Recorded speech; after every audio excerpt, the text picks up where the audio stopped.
think this is a time in the afternoon when our bellies are happy from lunch and the room's a little warm. So as we get started here, I want just everybody, I'm just going to go through a series of, series of questions. And when I say something that applies to you, I want you to raise your hand and say, that's me, okay? If you want to jump up, you can do that too. All right, so how many of you did not arrive at the time you expected to this conference? Say it, that's me, okay? How many of you use an activity tracker like a Fitbit? Gotta say it, that's me, okay? How many of you have been in this industry for more than a decade? That's me, okay? How many of you know how many calories you burn when you shovel 28 inches of snow? Okay.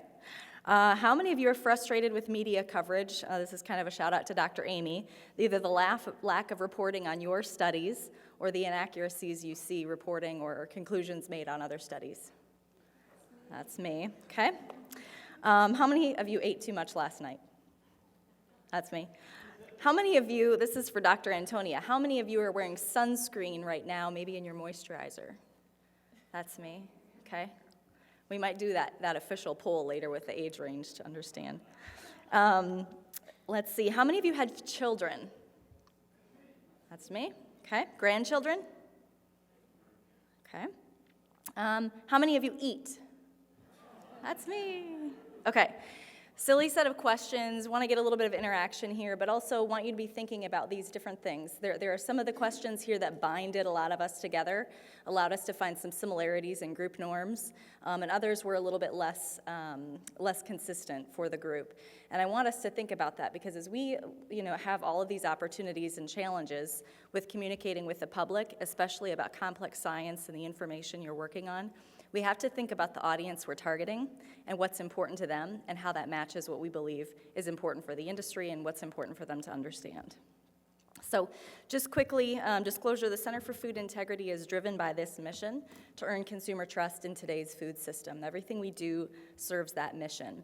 We're a member-based association, so you see a list of several, but not all, of the member companies, associations, non-governmental organizations that are funders of the center, their members and or project partners. We work across all of those members and anybody within the food system or recipients of the food system to be a leading voice in a balanced conversation about food. And I know as researchers you understand there are lots of stories that come about. They're not necessarily balanced in nature. Media sometimes sees balance as 50-50. We know that's not really accurate as to how information comes about or is true in our world. We really work to align the culture of today's food system, to have a good understanding of how to have best practices, and we work on programs to help people get to a point where we're exercising those. Finally, we convene, empower, and support food system stakeholders. So that group of logos that you saw, everybody from universities to farmers to technology companies to restaurants, retailers, et cetera. We try to bring everybody together, have shared learnings, and all do better as an industry. So what I wanted to share as we think about those challenges and opportunities really relates to some of the information we found from our most recent consumer survey, which was launched in December of 2015. As we came into this research, we wanted to better understand the role that transparency plays in building trust. Knowing that we have that goal of being able to be in a position where we've earned and maintained trust over time, we want to better understand, can we be transparent in different ways to serve that outcome? And then finally, can we identify those best practices and put them into play for transparency building trust? So pretty simple model here. Over the last few years, we've been hearing transparency is what's necessary for consumers to feel better about the food industry and the people within it. There's this inherent big is bad bias that we kept hearing about and verified in last year's research. We asked, is it likely that basically larger entities, either farmers or food companies, are likely to put their interest ahead of smaller, whether we said big or small, whether we said corporate or family. Every time, whichever was bigger, definitely indicated a bias that they are not going to do what's in my best interest. They will do what's in the best interest of them as an entity. So what we thought was that inherent motivation bias. If you're something big, whether individuals within a company or an industry that's seen as big, can you utilize transparency best practices to get over that intended motivation bias utilize shared values, which we'll get into a little bit more, in an effort to build trust. 2 years ago, we defined what transparency means. I won't go through all of these different elements, but we have a pretty strong model for what are the different defining elements when people say, I want the industry to be more transparent. I'll touch on a couple of these as we go, but if interested in that, you can find that information on food integrity or just reach out to me and I'd be happy to share that. So the big question that we were trying to ask, does transparency build trust? And as you can see, we had 6 different topics, which we'll dive into, one of which we'll focus on for today, that is, how does the impact of food, how does food impact your health? But for every one of these topics, from food safety, treatment of animals, labor and human rights, business ethics, environmental stewardship, et cetera, you can see the blue bars here indicate a high level of agreement that transparency related to those different topics does build trust. The green bars in the middle are some level of ambiguity. They're not really sure, they need more information. And the blue bars on the left indicate a low level of agreement. So the big message there is, yes, if we can be transparent in a way that's meaningful to consumers, we can be on the path to better earning trust. I mentioned those 6 different topics that we really dove into, and what we'll focus on are the results specific to the impact of food on human health.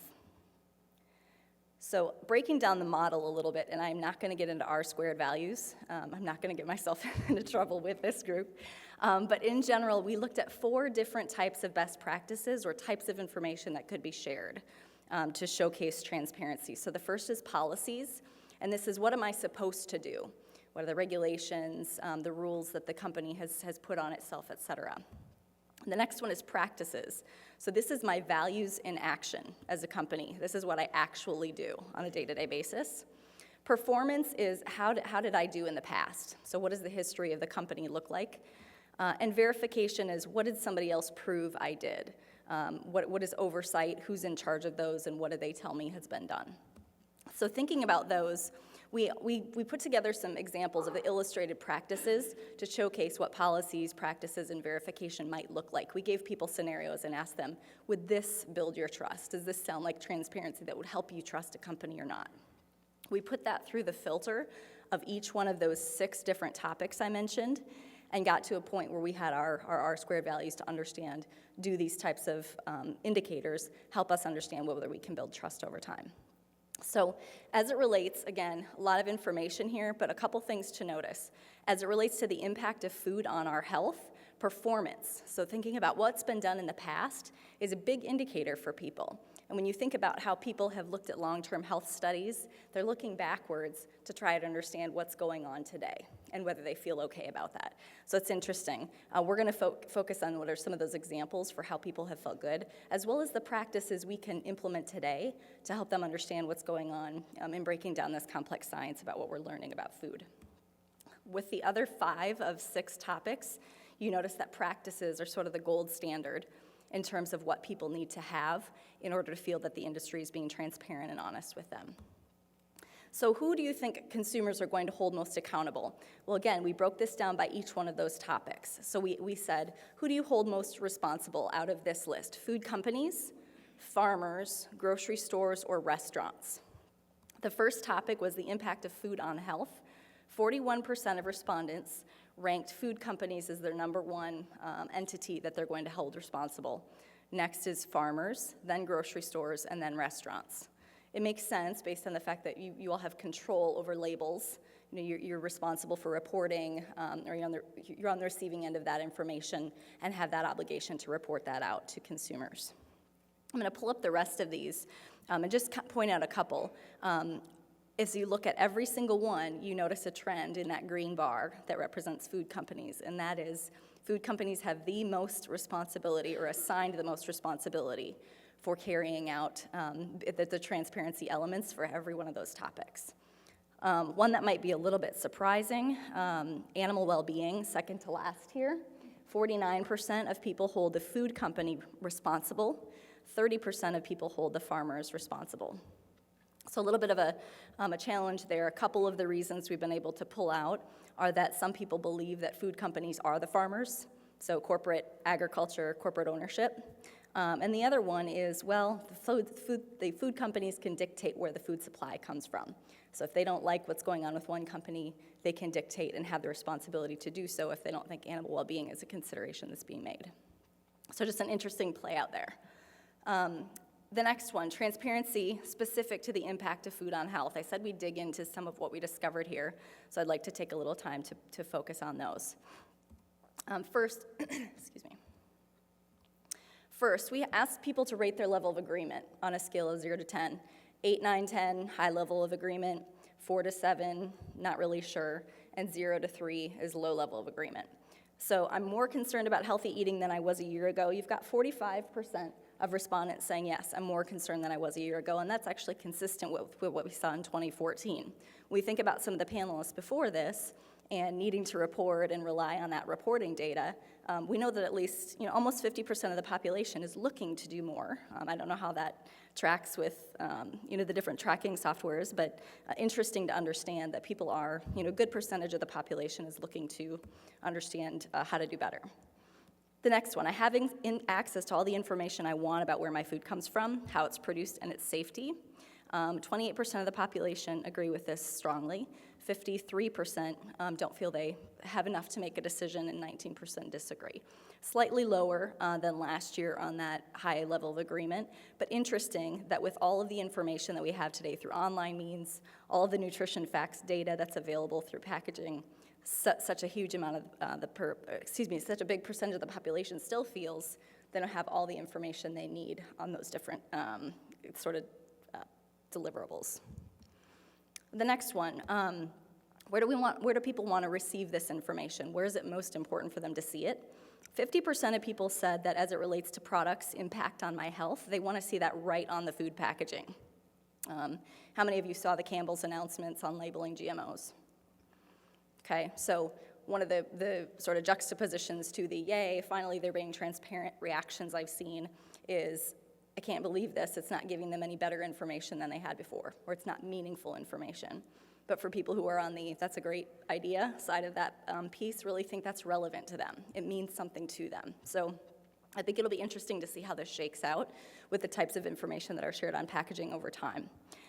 25% of the population said they want to see that type of information on an independent third-party website. And then a couple, the rest of the population, either a QR code on food packaging or information directly on the food company's website. And this is pretty similar to most of the types of information we asked about. There were a couple that maybe wanted to hear a lot more on a third-party website to validate what a company was saying. But for most part, anything that related to something tied to labeling, they really wanted it on the package. We'll get into some of these specifics. So for labeling and packaging, people really wanted to have whatever amount of information they said was adequate. They wanted it to be simple or clear, which is one of the elements of transparency. And then the other one is really relevant to them. Excuse me. And simplicity and clarity really are in the eye of the beholder. So if you don't have conversations to engage people about what is relevant to them, you're not going to have a good understanding of how that applies.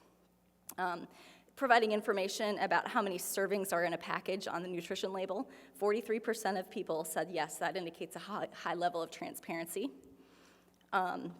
Thinking about the different illustrative practices we provided. So we said, do you want to know about these different ingredients and what they are, these scientific ingredients on the package? So people said yes, that was something that was interesting.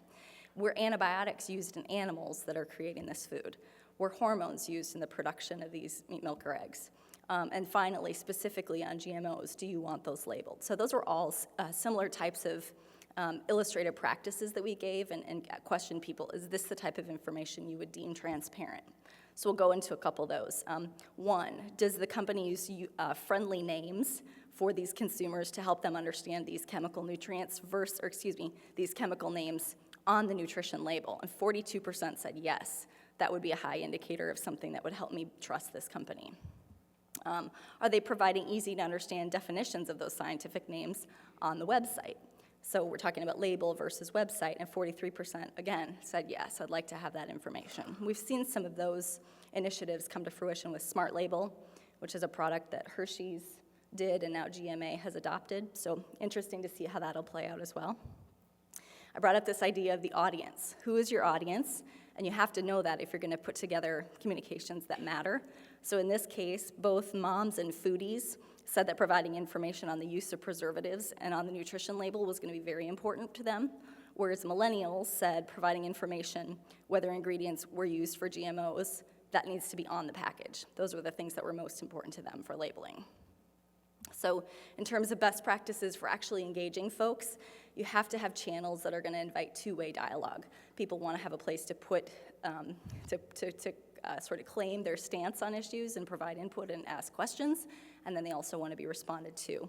They don't expect consensus on issues, but they want a place to feel like they've actually been heard. So we need all these pieces to come together, and what we know from our years of research is that consumers' environment of decision-making is very different today. Society doesn't trust in institutions anymore, and in fact, we trust and mistrust as it relates to anything big. They realize that the food industry is very different than it was when they were growing up, but they can't really ascertain what changes actually benefit them in the process. They know that there are so many choices to be made for food and so many voices dictating what's the right choice.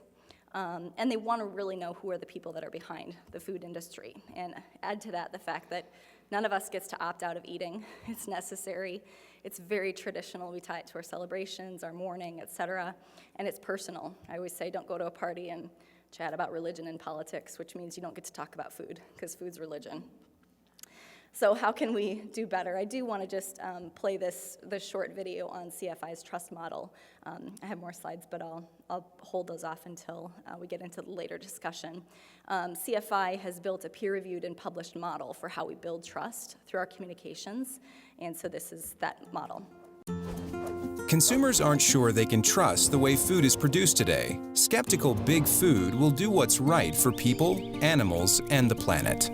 In response, those in food and agriculture have attempted to educate them with information. When that doesn't work, more information. It's time for a new approach. The Center for Food Integrity's peer-reviewed and published consumer trust model, the first of its kind, shows us the three key elements to build consumer trust. First is impact of influential others, family, friends, and credentialed experts. Second is competence, or skills and expertise, and the science and information that validates what we do. Third, and most important, is confidence, showing the consumer that you share their values with an authentic commitment to do what's right. In fact, our research shows that communicating shared values is 3 to 5 times more important to building trust than just providing information. Consumers want to see that you share the same values, like having access to safe, healthy, and affordable food, caring for farm animals, and protecting our environment. That's how to build trust. It's a new approach to reach today's consumers who want more than just information. They want to know you care. Learn more about the Center for Food Integrity and how to build consumer trust at foodintegrity.org.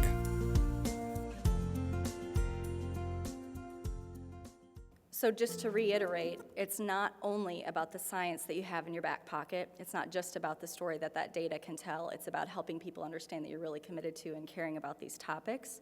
You put in the time and you understand the stresses they're under, the things they're dealing with in order to make those good decisions. We'll talk more about some of the specific questions in our panel discussion, but we'll end it at that point.